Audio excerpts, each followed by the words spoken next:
अपने ही थे पराए। आखिरी हिस्सा। मेरा सब्र शायद मेरा वो एतमाद था जो मैं अपने माँ बाप पर करती थी। एतमाद टूटा तो सब्र की दौलत भी मिट्टी में मिल गई। दिल का प्याला अब हर वक्त आंसुओं से लबरेज रहता, जरा सी जुम्बिश से छलक जाता। मैं भी तो संग दिलों के बीच रहती थी कि जिनको पता ही न चलता कि मैं रोती रहती हूँ, जो मेरे दुख की हरारत को खुद महसूस नहीं कर सकते थे।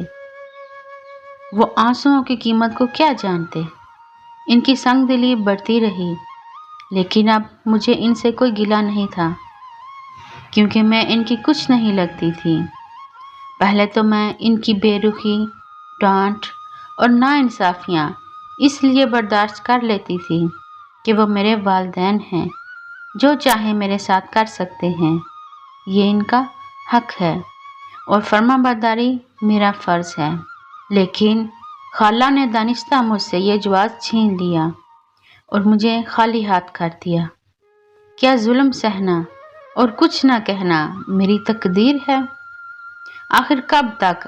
अब यही सवाल हर वक्त मुझे परेशान करने लगा।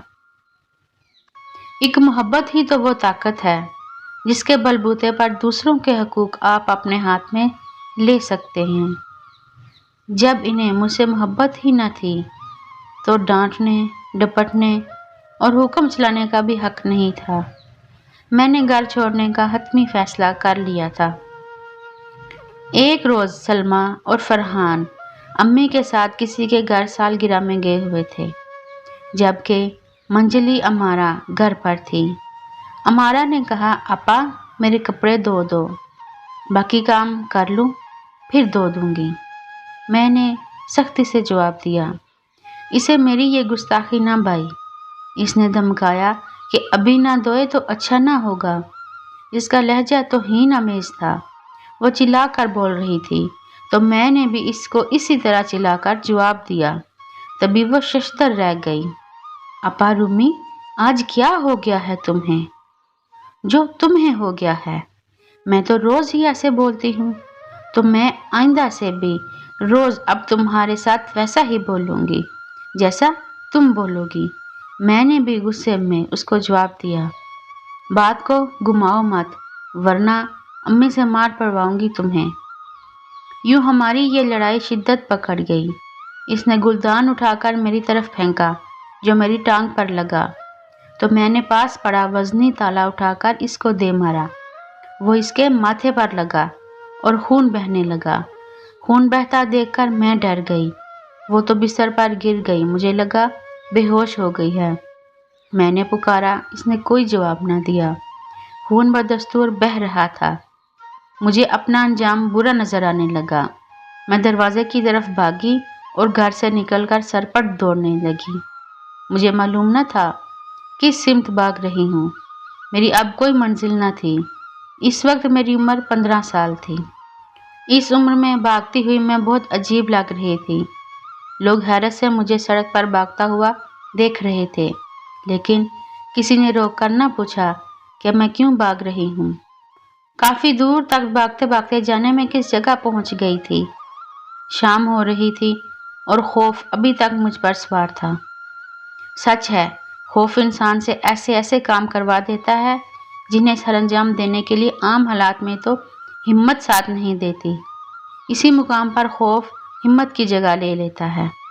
बिलाखिर पैरों ने जवाब दे दिया और मैं गली में बने हुए मकान के साए में खड़ी हो गई। तभी इस मकान से एक औरत बाहर निकली। मुझे सहमा हुआ देखकर रुक गई। करीब आकर बोली, लड़की, यहाँ ऐसे क्यों खड़ी हो? किस घर जाना है? किसी के घर नहीं जाना। मैं वैसे ही घर से निकली थी। दूर आ गई तो रास्ता भूल गई। शाम हो रही है क्या सोचकर वैसे ही घर से निकली थी और अब रास्ता भूल गई हो। लड़कियों का इस तरह अजनबी जगहों की तरफ निकल पड़ना अच्छा नहीं होता बेटी। चलो आओ, मैं तुम्हें घर छोड़ाती हूँ। कहाँ जाना है? काफ़ी अरसे बाद किसी ने इतने प्यार से बात की तो आंखों में आंसू भर आए। इस पर मैंने इन्हें बताया कि बहन से लड़ाई हो गई थी, इसके माथे से खून निकल आया, तो मैं डर से घर से निकल गई कि अम्मी अबू आएंगे तो मुझे मार पड़ जाएगी। बहन भाई किस घर में नहीं लड़ते, ये तो मामूल की बात है। अच्छा आओ मेरे घर में, पानी पी लो, ज़रा हौसला करोगी तो मैं खुद तुम्हें तुम्हारे घर छोड़ आऊँगी। और बाजू से थाम कर मुझे अपने घर के अंदर ले आई, दिलासा दिया, इसरार करके चाय पिलाई, फिर बोली, देखो रात होने वाली है, मुझे सच सच बता दो कि क्या मामला है, तुम्हारा घर कहाँ है। मेरा कोई घर नहीं है, ये कहकर मैं रोने लगी। बेटी, कोई छत तो ऐसी होगी जिसकी पनाह में तुमने ज़िंदगी का इतना अरसा गुजारा है। मैंने हर बात इनको सच सच बताकर कहा कि आप मुझे रख लें, मैं अब लौटकर घर न जाऊंगी। अच्छा ठीक है, तुम यहाँ जब तक चाहो रह सकती हो, जब कहोगी कि तुम्हें तुम्हारे वालिदैन के पास पहुँचा दूंगी। मैं इनके घर में रहने लगी। इन्होंने इतने प्यार से रखा कि जब कहती कि अब अपने घर जाने को राज़ी हो जाओ तो मैं रोने लगती। ये 2 मियाँ बीवी ही थे और इनका एक बेटा था जो कमाने को सऊदी अरेबिया गया हुआ था। अब मैं इनसे और वो मुझसे मायूस हो गए थे। मैं बचपन से घर के कामकाज की आदी थी। आंटी के घर का सारा काम संभाल लिया। इनको बहुत आराम मिला। वो मुझसे प्यार करने लगी।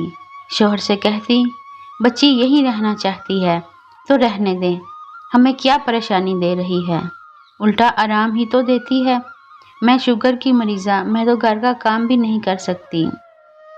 मैं यहाँ बहुत सुखी थी, कोई डर था और ना खौफ। अलबत्ता जब वो अपने बेटे के आने की बात करती मैं डर जाती, क्योंकि पहले लोगों ने भी इस वक्त तक मेरा साथ अच्छा बर्ताव किया जब तक इनकी अपनी औलाद न आ गई। जब अपने बच्चे हो गए तो उन्होंने मुझसे आंखें फेर लीं। आंटी कुदसिया अपने बेटे के लिए बहुत उदास और परेशान होती, तो इनकी परेशानी देखकर मेरा दिल चाहता कि काश इनका बेटा वापस आ जाए।